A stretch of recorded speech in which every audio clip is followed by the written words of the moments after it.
Hey learners, welcome back to my YouTube channel doubt free classes. तो आज हम करने जा रहे हैं एक्सरसाइज 2.2 का क्वेश्चन नंबर 5। लास्ट वीडियो में हमने एक्सरसाइज 2.2 के बाकी 4 क्वेश्चंस कर लिए थे। अब हम यहाँ पे आज करेंगे question number 5, question number 6 and question number 7। तो ये जो तीनों क्वेश्चंस हैं ये तीनों ही स्टेटमेंट वाले क्वेश्चन हैं। तो चलिए मैं स्टार्ट करती हूँ क्वेश्चन नंबर 5 से। तो a taxi driver field his car petrol tank with 40 litres of petrol. एक टैक्सी ड्राइवर है जिसने अपनी कार का पेट्रोल टैंक को फिल करवाया है। आज उसने फिल करवाया है on Monday, that is Monday को उसने फिल कराया है 40 litres of petrol. 40 litres of petrol उसने मंडे को फिल कराया है। The next day filled the tank with 50 litres of petrol. उसके अगले दिन उसने अपनी टैंक फिर से फिल कराई है और इस बार उसने फिल कराया है 50 litres of petrol. Okay, if the petrol cost ₹44 पर लीटर। पर मीन्स मैंने आपको बताया था, पर का मीन्स 1। तो अगर 1 लीटर पेट्रोल की हमें कॉस्ट दी हुई है 44 रुपीज़, 44 रुपीज़ हमें दी हुई है 1 लीटर की कॉस्ट, तो हमें बताना है how much did she spend in all on petrol. She जो भी टैक्सी ड्राइवर है, लेडी टैक्सी ड्राइवर है, उसने अपना मंडे को और नेक्स्ट डे टोटल 40 और 50 लीटर्स उसने किया है। तो टोटल उसने कितना पेट्रोल फिल कराया है, और उसके बाद अगर 1 लीटर की कॉस्ट 44 रुपीज़ है तो उसने टोटल कितना स्पेंड कर दिया है फिल कराने में, हमें इस क्वेश्चन में वो निकालना है। तो चलिए हम स्टार्ट करते हैं फिर। तो सबसे पहले मैं लिखती हूँ कि petrol field on Monday. Because ये क्वेश्चन एक स्टेटमेंट वाला क्वेश्चन है तो इसका जो आंसर होगा वो भी स्टेटमेंट्स में होगा। डायरेक्ट हम आंसर नहीं कर देंगे, कैलकुलेट करके नहीं लिख सकते हैं। तो यहाँ मैं स्टेटमेंट्स लिख रही हूँ। First statement is petrol field on Monday. Monday को कितना पेट्रोल फिल्ड हुआ वो हमें पता है, मंडे को फिल किया 40 लीटर्स।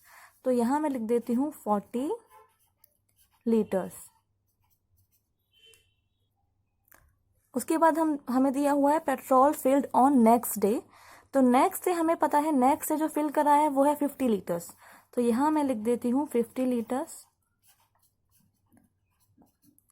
अब क्योंकि हमें टोटल निकालना है कि टोटल उसने कितने पैसे खर्च कर दिए हैं, तो मुझे सबसे पहले ये निकालना होगा कि मंडे और नेक्स्ट डे को मिला के उसने टोटल कितना पेट्रोल फिल कराया है कार में। तो इसके बाद हम निकालेंगे total petrol filled in car.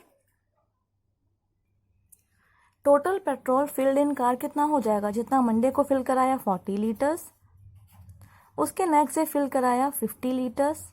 अगर हम इन दोनों को प्लस करें तो हमारे पास आता है 90 लीटर्स। यानी कि मंडे और next day that is Tuesday को दोनों को मिला के उसने 2 दिन में अपनी कार में 90 लीटर्स पेट्रोल जो है वो फिल कराया है। अब हमारे पास टोटल लीटर्स ऑफ पेट्रोल आ गया है। 1 लीटर की हमें कॉस्ट दी हुई है 44 की। तो if we have cost of 1 litre petrol then we can easily find out cost of 90 litres also. Cost of 1 litre petrol is ₹44। तो कॉस्ट ऑफ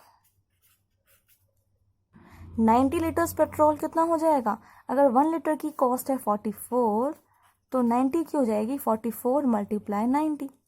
ओके, अब यहाँ देखने वाली बात ये है कि हम 44 को 90 से मल्टीप्लाई तो कर देंगे, but we have to make our calculation very easy.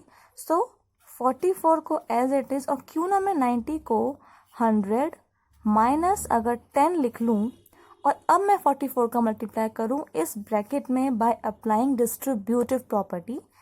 तो डिस्ट्रीब्यूटिव प्रॉपर्टी के अकॉर्डिंग 44 का मल्टीप्लाई होगा पहले 100 में, उसके बाद ये सब्ट्रैक्शन वाला साइन, और फिर 44 का मल्टीप्लाई होगा 10 में। 44 multiplied by 10। Here we will get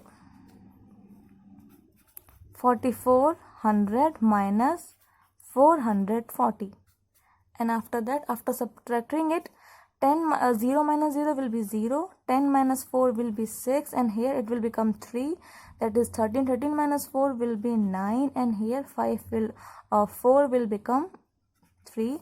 So this, here we have got the answer 3,960 rupees will be the answer for the cost of 90 liters petrol.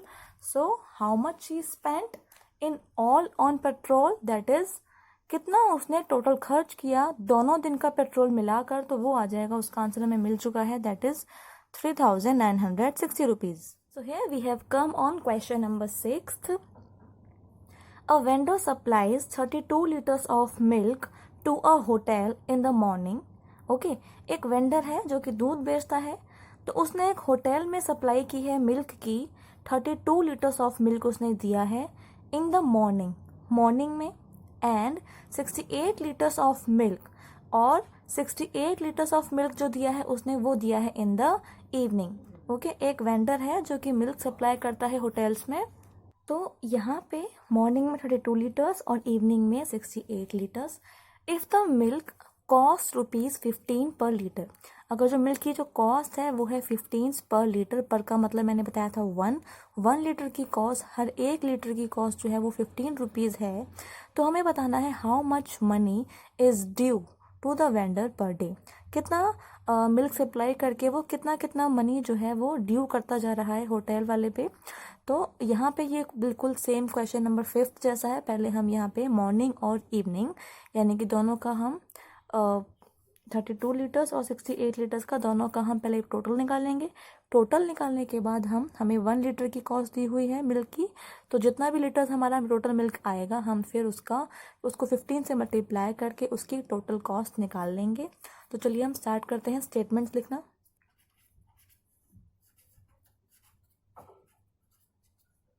So milk supplied in morning is 32 liters. Milk supplied in evening is 68 liters of milk in the evening. So I have written 68 liters. Now we will find out the total liters. Okay. So total milk supplied will be 32 liters plus 68 liters. That will be 8 plus 2 will be 10. 1 carry and 3 plus 1 will be 4 and 4 plus 6 will be 100. So total milk supplied जो है वो है 100 liters to any hotel. Now cost of 1 liter is ₹15.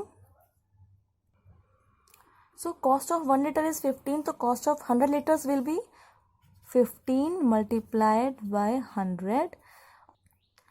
100 जो है वो already ऐसा एक number है जो कि जीरोस की फॉर्म में ऑलरेडी है, तो हम यहाँ 100 को कन्वर्ट नहीं करेंगे और डायरेक्ट इसका मल्टीप्लाई कर देंगे. Multiplied by 100 will be 1500 rupees. So here we have find out our answer. So this is question number 7. Match the following. यहाँ हमें 3 क्वेश्चंस दिए हुए हैं और उनका इज इक्वल टू के आगे उनका सिंप्लीफिकेशन दिया हुआ है. दूसरी साइड हमें यहाँ पे प्रॉपर्टीज दी हुई हैं जो हमने अभी तक पढ़ी इस चैप्टर में 2.2 से पहले. हमें यहाँ मैच करना है और बताना है कि किस क्वेश्चन के सिंप्लीफिकेशन में कौन सी वाली प्रॉपर्टी को अप्लाई किया हुआ है. तो फर्स्ट मैं यहाँ देखती हूँ 425 मल्टीप्लाइड बाई 136 को इन्होंने सिंप्लीफाई किया है. 425 को एज इट इज और 136 को सिंप्लीफाई करके लिख दिया है 100 प्लस 30 प्लस 6. ओके, तो यहाँ अगर हम ध्यान दें तो 136 को इन्होंने जीरोज वाली टर्म में डिवाइड करके इसको इस पूरे 136 नंबर को डिस्ट्रीब्यूट कर दिया है 100 प्लस 30 प्लस 6 में. ओके, तो आपको याद होगा ऐसे ही क्वेश्चंस हम लोगों ने अभी क्वेश्चन नंबर 5 और क्वेश्चन नंबर 6 किया है, जहां हम अपनी कैलकुलेशन को इजी करने के लिए नंबर्स को जीरोज वाले नंबर में डिवाइड कर लेते हैं, उसको सेपरेट कर लेते हैं. तो यहाँ लग रही है प्रॉपर्टी डिस्ट्रीब्यूटिव प्रॉपर्टी. सो यहाँ मैं फर्स्ट को मैच करूँगी इस थर्ड वाले से, distributivity of multiplication over addition. Distributivity of multiplication over addition. So first को हम मैच करेंगे थर्ड से. Now second question 2 multiplied by 49 multiplied by 50, इसको इन्होंने लिख दिया है 2 मल्टीप्लाइड बाई 50 मल्टीप्लाइड 49. यानी कि हम लोगों ने कम्यूटेटिविटी पढ़ी थी जिसके अंदर हमने ये पढ़ा था कि हम किसी भी नंबर को किसी भी ऑर्डर में मल्टीप्लाई करेंगे आंसर्स विल बी सेम। अगर ए और बी 2 नंबर हैं और सी 3, ये मान लो 3 नंबर्स हैं, अगर मैं इनको ए को पहले, सी को फिर उसके बाद और उसके बाद बी को, या फिर सी को मल्टीप्लाई फिर ए को बाद में, या फिर बी को, या फिर कुछ भी हम पहले लिख लेते हैं। ओके, तो इन सभी का आंसर जो है वो सेम होगा। सेम हमने यहाँ किया हुआ है, 2 को 49 और 50 को मल्टीप्लाई किया है, जहाँ 2 पहले है फिर 49 है फिर 50 है। इसको हमने सिंप्लीफाई कर दिया, इन्होंने 49 बाद में लिख दिया है, 50 को बाद में पहले लिख दिया है। तो ये है कॉम्यूटेटिविटी प्रॉपर्टी ओवर या फिर अंडर मल्टीप्लिकेशन, क्योंकि यहाँ पे हम लोगों ने मल्टीप्लाई किया है। तो ये सेकंड को हम मैच करेंगे फर्स्ट वाले से। Now if we come on the third part, here we have 80 plus 2005 plus 20, जिसको उन्होंने फिर से इंटरचेंज करके लिख दिया है। 20 जो बाद में था उसको पहले लिख दिया है, और 2005 जो पहले था उसको उन्होंने बाद में लिख दिया है। तो ये भी वही है कि अगर a प्लस बी और b प्लस ए, इन दोनों का answer will be same. Similarly यहाँ भी हम किसी भी नंबर को आगे पीछे करके लिख सकते हैं, answer will be same. These 2 things will be equal. Okay, so this satisfies the second one, that is commutativity under addition property. So I will match third with second one. So here we have done the question number 7th. So now we have completed our exercise 2.2. हम लोगों ने पूरी कर ली है। अब हम इसके बाद आगे वाले क्वेश्चंस को समझेंगे, देखेंगे और एक्सरसाइज 2.3 को कंप्लीट करेंगे। अगर ये तीनों क्वेश्चंस आपको समझ में आ गए हैं एक्सरसाइज 2, प्लीज़ मेरे चैनल को सब्सक्राइब कीजिए, वीडियोस को लाइक कीजिए और मेरी वीडियोस को अपने फ्रेंड्स के साथ शेयर भी कीजिए। Thank you very much, bye bye.